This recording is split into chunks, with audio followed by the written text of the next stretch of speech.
in Uttar Pradesh, and this where Chief Minister Yogi Adityanath also is present. एक जनपद एक उत्पाद के अपने कार्यक्रम को आगे बढ़ाया था। मेरठ को हम लोगों ने उस समय स्पोर्ट्स आइटम के लिए ही चुना था।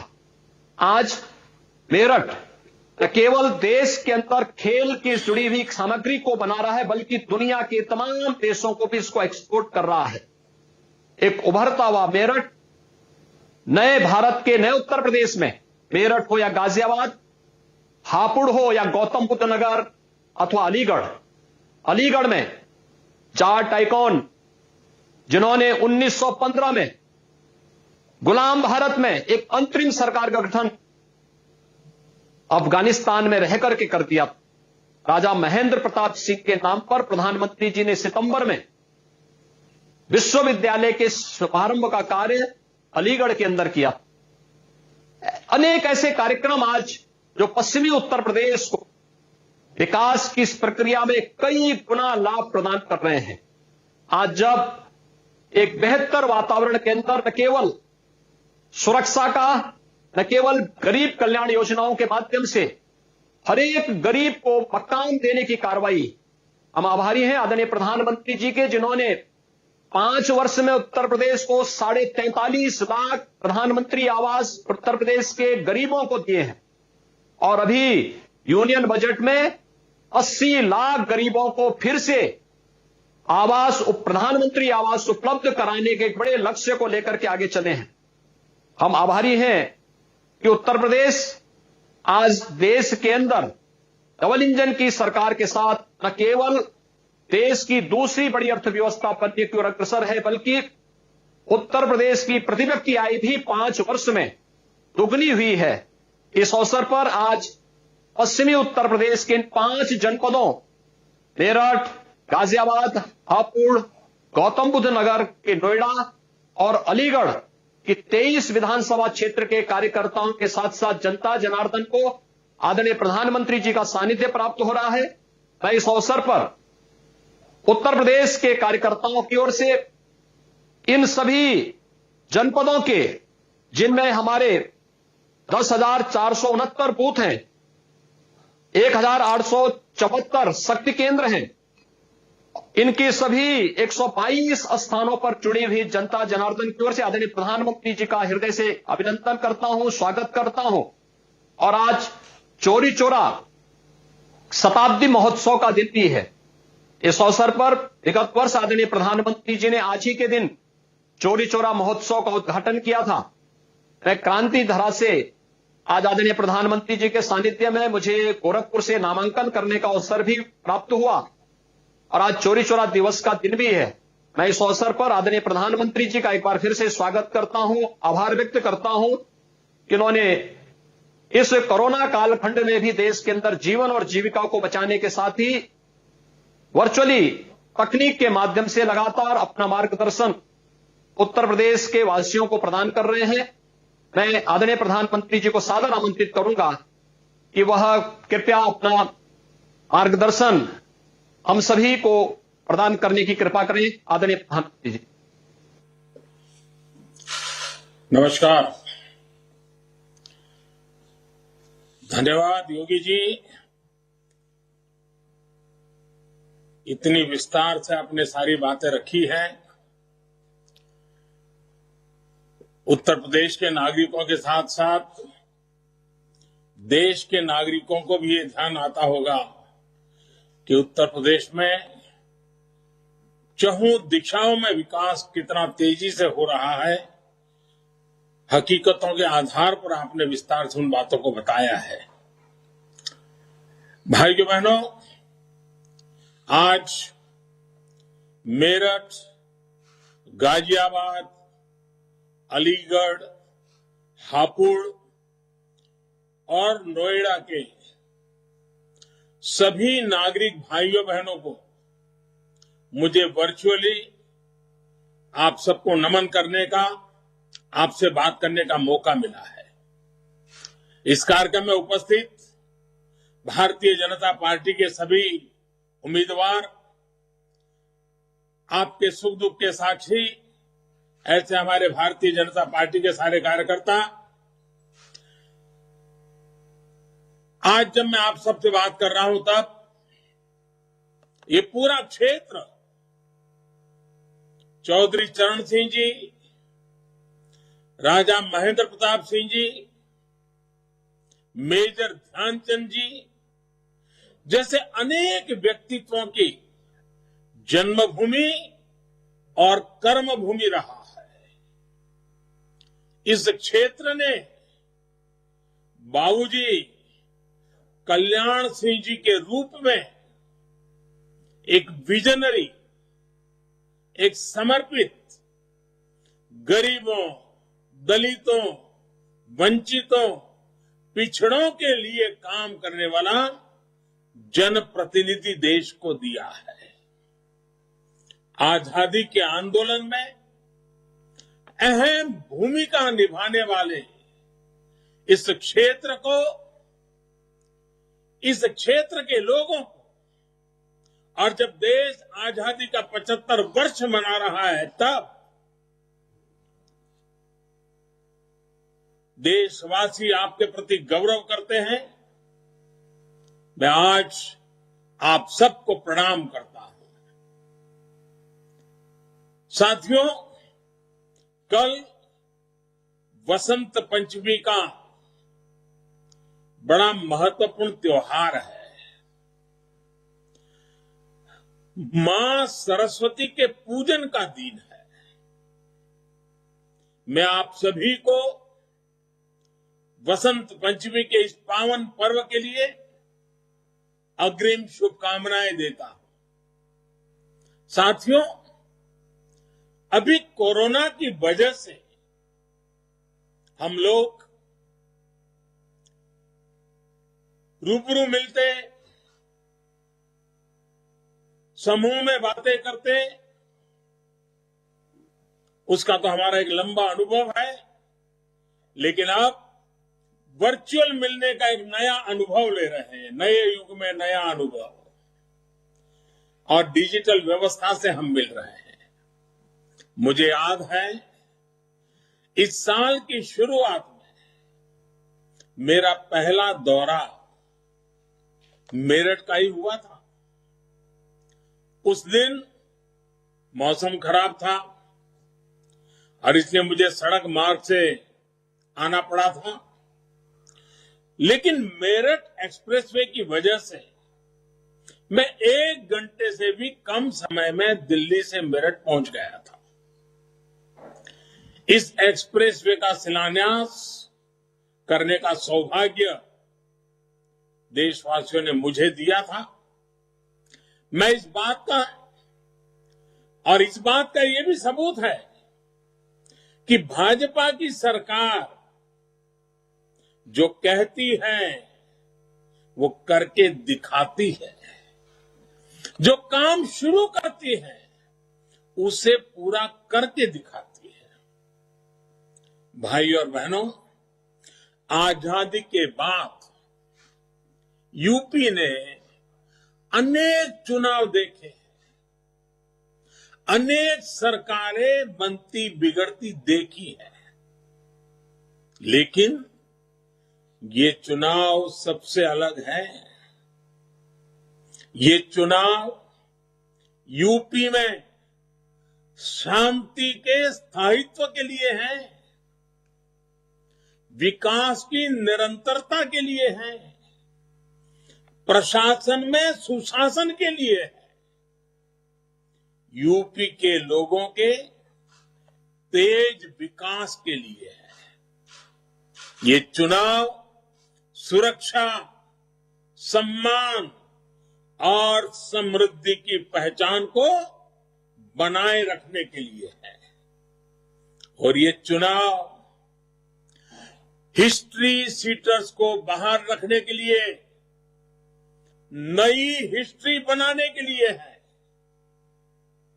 और मुझे खुशी है कि यूपी के लोगों ने ये मन बना लिया है कि दंगाइयों को, माफियाओं को पर्दे के पीछे रह करके यूपी की सत्ता हथियाने नहीं देंगे। आज जिन क्षेत्र के मतदाताओं से मैं बात कर रहा हूं, वो अच्छी तरह समझते हैं कि उद्योगों के लिए, व्यापार कारोबार के लिए कानून व्यवस्था का राज होना कितना जरूरी है। कोई सोच नहीं सकता था कि यूपी में कभी अपराधी, माफिया काबू में आएंगे, लेकिन योगी जी ने कानून का राज स्थापित किया है। गुंडागर्दी करने वालों को यह समझ आया है। भाइयों बहनों, 21वीं सदी में यूपी को लगातार ऐसी सरकार चाहिए जो डबल तेजी से काम करे, डबल तेजी से विकास करे, और ये काम डबल इंजन की सरकार ही कर सकती है। 2017 में डबल इंजन की सरकार बनने के बाद गरीबों के लिए घर बनाने की स्पीड कई गुना बढ़ी है। कनेक्टिविटी के इंफ्रास्ट्रक्चर के निर्माण की स्पीड डबल हुई है। मेट्रो कनेक्टिविटी इक्का दुक्का शहरों से आज उत्तर प्रदेश के 10 शहरों तक पहुंच रही है। एलपीजी गैस कनेक्शन का दायरा जो लगभग आधी आबादी तक ही सीमित था, आज 100% हो रहा है। साथियों, आज हम एक ऐसे संकट काल से गुजर रहे हैं। पूरा विश्व एक वैश्विक महामारी के संकट से जूझ रहा है। 100 साल में इतना बड़ा संकट कभी मानव जात को वैश्विक स्वरूप में नहीं आया। इस संकट काल में भी यूपी ने डबल इंजन का डबल लाभ देखा है। इसी कोरोना काल में अलीगढ़ में राजा महेंद्र प्रताप सिंह जी के नाम पर विश्वविद्यालय बनना शुरू हुआ। मेरठ में मेजर ध्यानचंद जी के नाम पर खेल विश्वविद्यालय, स्पोर्ट्स यूनिवर्सिटी का शिलान्यास भी हो चुका है। टीके और मुफ्त राशन से लेकर रोजगार तक यूपी में योगी जी की सरकार ने हर क्षेत्र में तेजी से काम किया है। साथियों, आज यूपी में कोरोना वैक्सीन की पहली डोज 100% लोगों को लग चुकी है। 70% से अधिक लोगों को दूसरी डोज भी लग चुकी है। और अभी योगी जी विस्तार से इसका पूरा ब्यौरा दे रहे थे। ये यूपी के लोगों का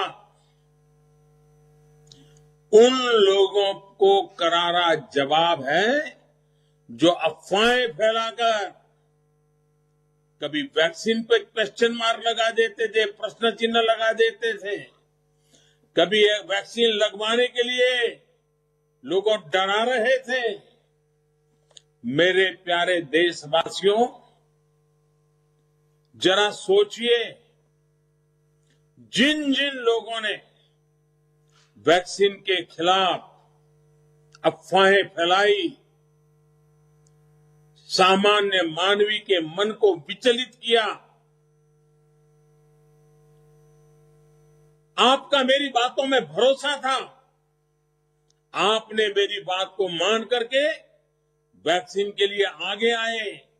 लेकिन सोच लीजिए, इस प्रकार की विकृत मानसिकता के साथ अगर देश में वैक्सीन के खिलाफ जो बातें बताई गई थी वो लोगों ने मान ली होती और वैक्सीन के इतने डोज देश में न लगे होते और कब ओमिक्रॉन जैसा नया वेव आ जाता तो क्या होता, मेरे देश के गरीबों का क्या होता। लेकिन राजनीति के गंदी हरकतों में डूबे हुए लोग मानव के जीवन के साथ खेलने से भी पीछे नहीं रहे और अफवाहें फैला दी। मैं देशवासियों का आभारी हूं कि आपने इनकी बातों को नहीं माना, वैक्सीन लगवा दिया। मैं आपका हृदय से अभिनंदन करता हूं। आपने भी वैक्सीन लगवा करके देश को बचाने में मदद की है। आप लोगों ने ऐसे लोगों को दो टूक समझा दिया है कि समाजवादी झूठ एक पल भी टिक नहीं सकता। भाई और बहनों, एक्सप्रेसवे हो, एयरपोर्ट हो, मेट्रो हो, ग्रामीण सड़कें हो, प्रधानमंत्री ग्राम सड़क योजना हो, गरीबों के लिए आवास हो, हर घर जल पहुंचाने का अभियान हो, बीते सालों में हर काम में अभूतपूर्व तेजी आई है। 2017 से पहले जो सरकार थी उसने एक्सप्रेस वे के नाम पर कैसी लूट मचाई, ये आप मुझसे ज्यादा जानते हैं। योगी जी की सरकार में पूर्वांचल और दिल्ली मेरठ एक्सप्रेस वे पूरे हो चुके हैं और 5 एक्सप्रेस वे पर तेजी से काम चल रहा है। जब प्रयास ईमानदार हो तो काम ऐसे ही असरदार होता है। आजादी के इतने सालों तक राजधानी से इतने नजदीक होने के बावजूद मेरठ, अलीगढ़ सहित ये पूरा क्षेत्र दिल्ली से कितना दूर था।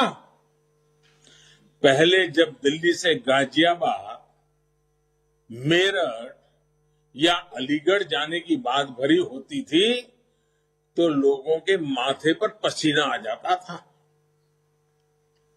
इनका विकास भी कागजी था और ये समाजवादी भी, ये सिद्ध हो चुका है कि ये सिर्फ और सिर्फ परिवारवादी है।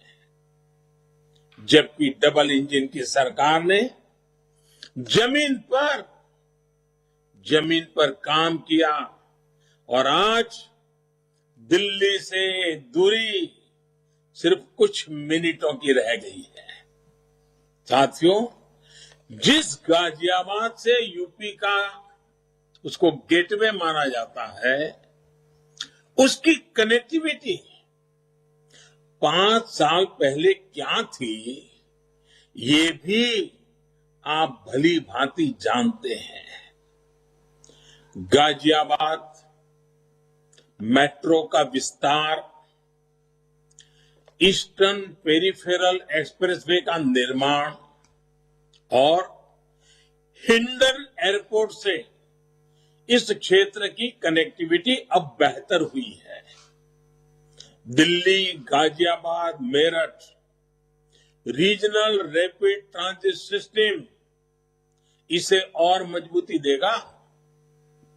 अलीगढ़ में जो डिफेंस कॉरिडोर का काम शुरू हुआ है वो इस क्षेत्र में छोटे उद्योगों को बहुत मदद करेगा।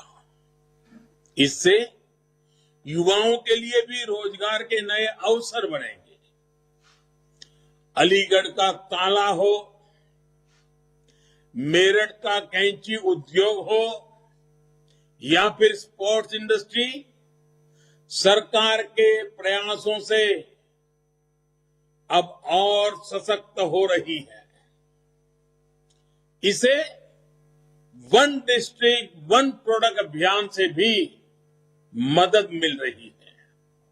साथियों, इस साल के बजट से यूपी के करीब हमारे गरीब वर्ग, मध्यम वर्ग, किसान के जीवन में सार्थक बदलाव आने वाला है।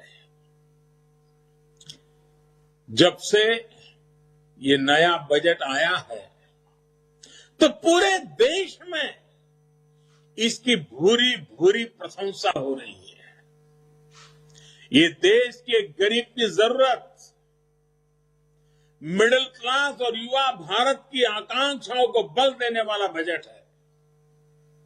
गरीब परिवारों, गरीब बहनों के लिए 80 लाख पक्के घर,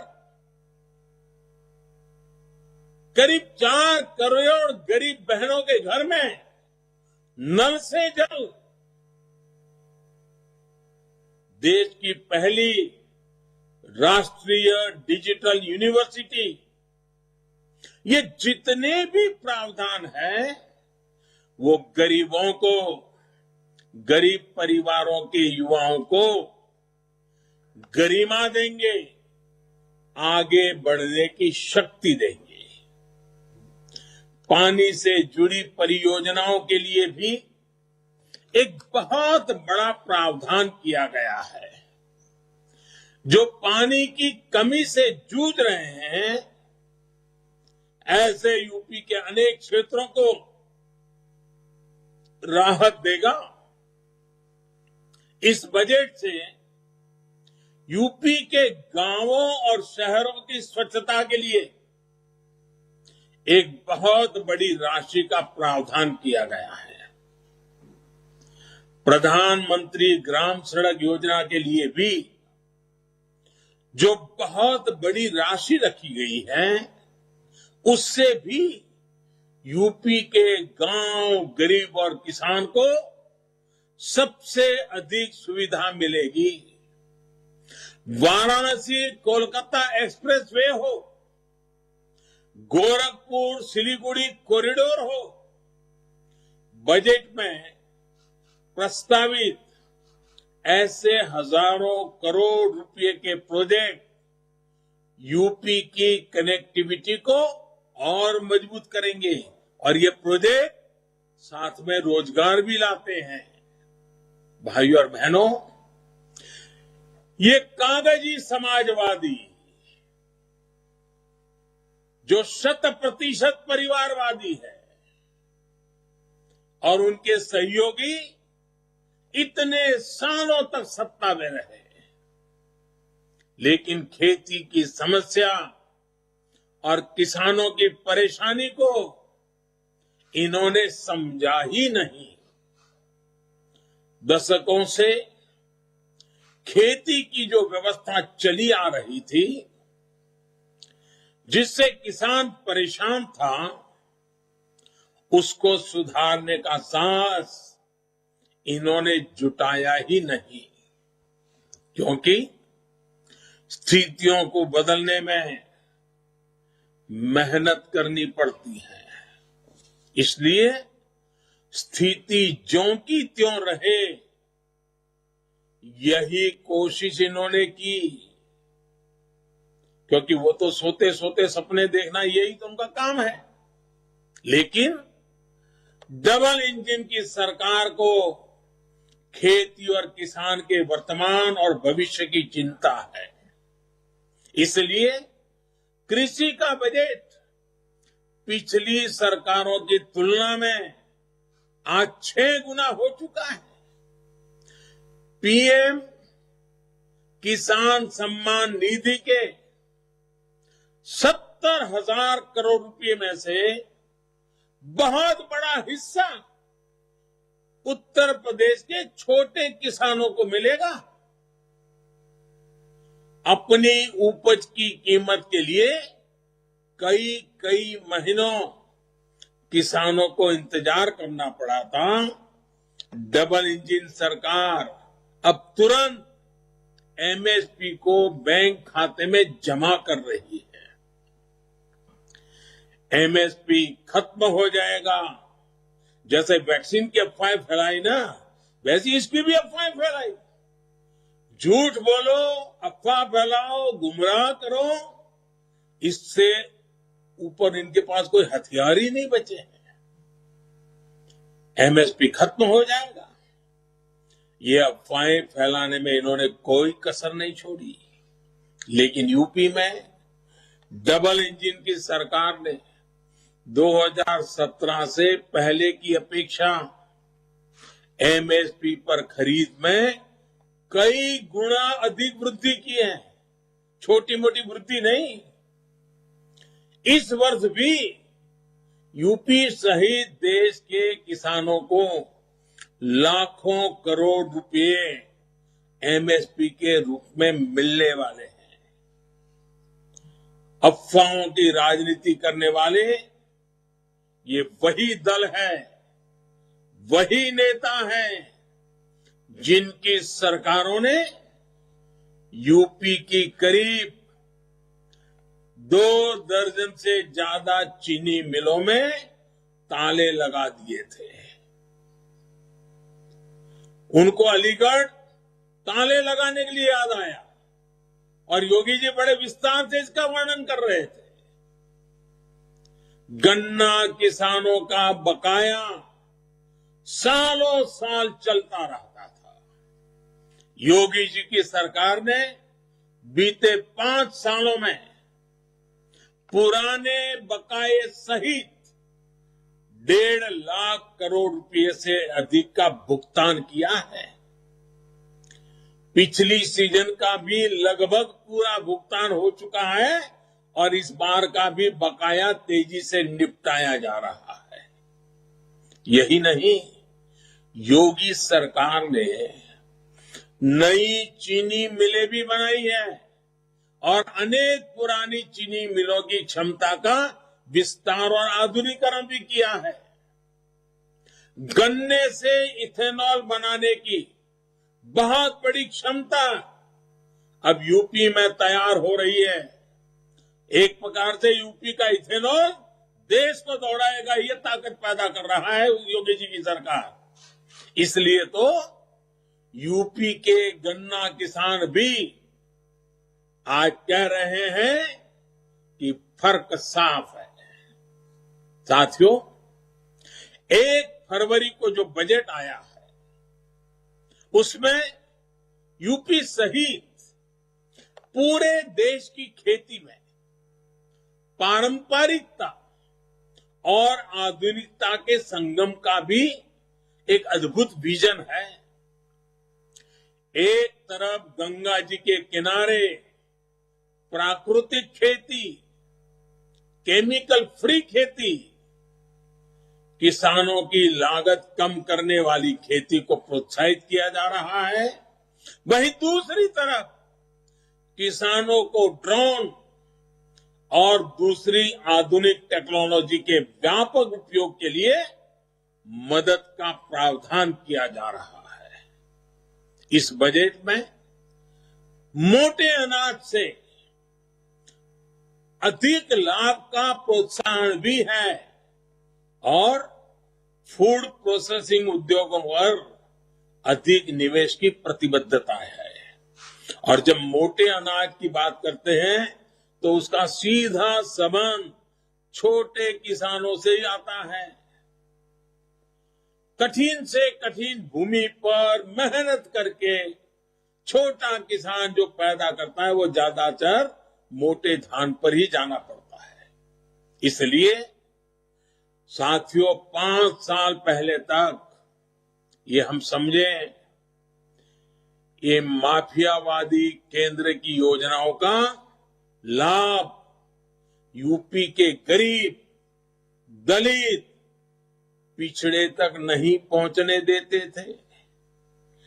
केंद्र की योजनाओं में उनकी मनमानी नहीं चलती थी, भ्रष्टाचार नहीं चलता था, इसलिए ये उन योजनाओं में ब्रेक लगाकर बैठते थे। कट की कंपनी बंद हो जाती थी। यूपी के लोगों की सेवा की भावना से काम कर रही योगी जी की सरकार ने पहले के सारे गलत तरीके बदल दिए। इसलिए आपको इस बार भी बहुत सावधान रह करके मतदान के लिए जाना है। आप याद कीजिए, अगर इन्हें मौका मिल गया, किसानों को मिल रही हजारों करोड़ की मदद ये परिवारवादी नकली समाजवादी बंद करा देंगे।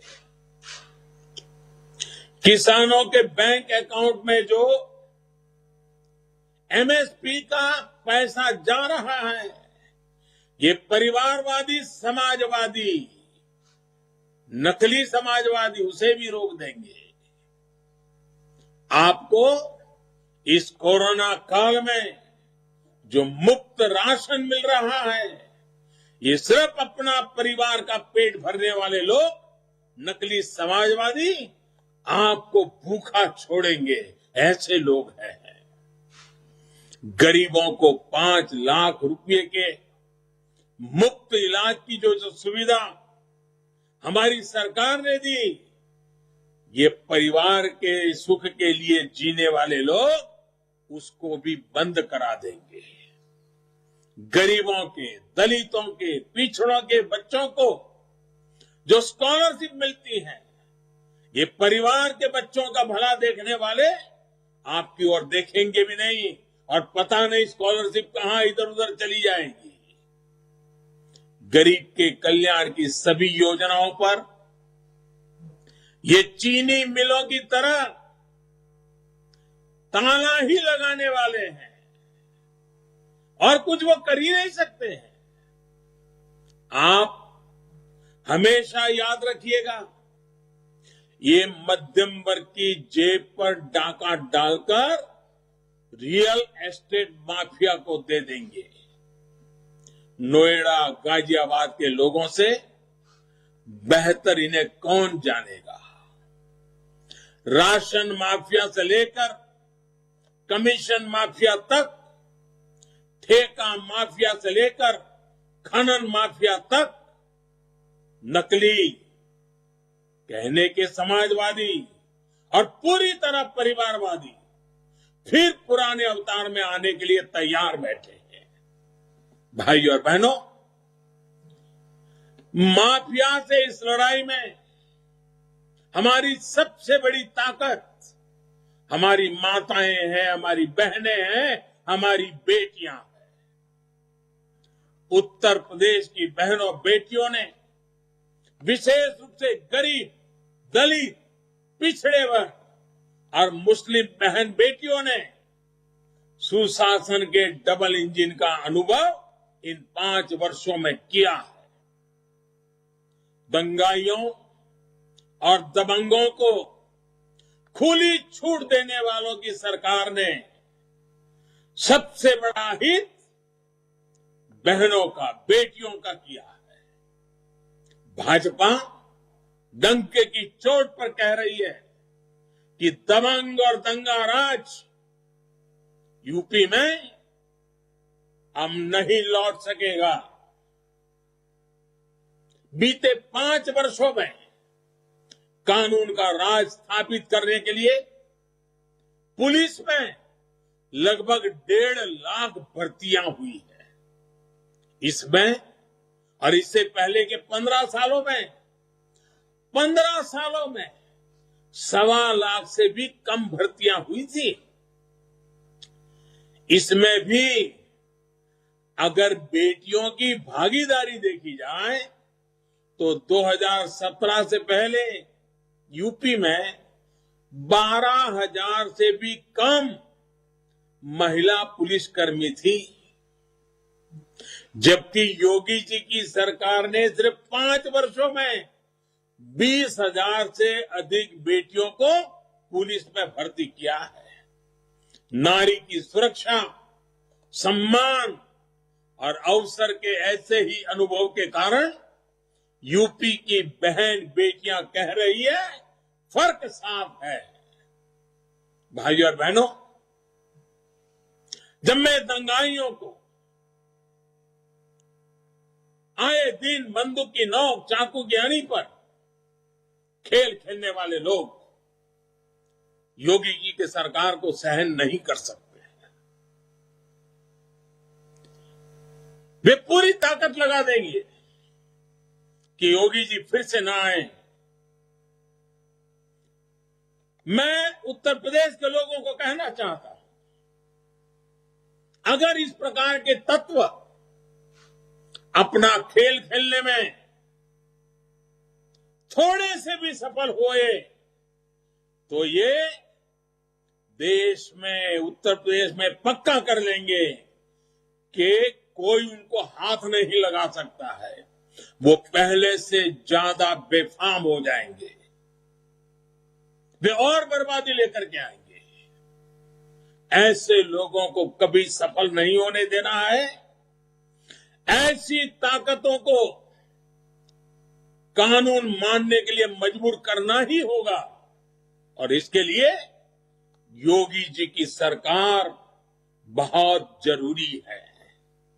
यूपी में हर वर्ग, हर संप्रदाय की बेटियों को प्रगति के, अपने कैरियर बनाने के अवसरों का एक सिलसिला योगी जी ने शुरू किया है, वो जारी रहेगा।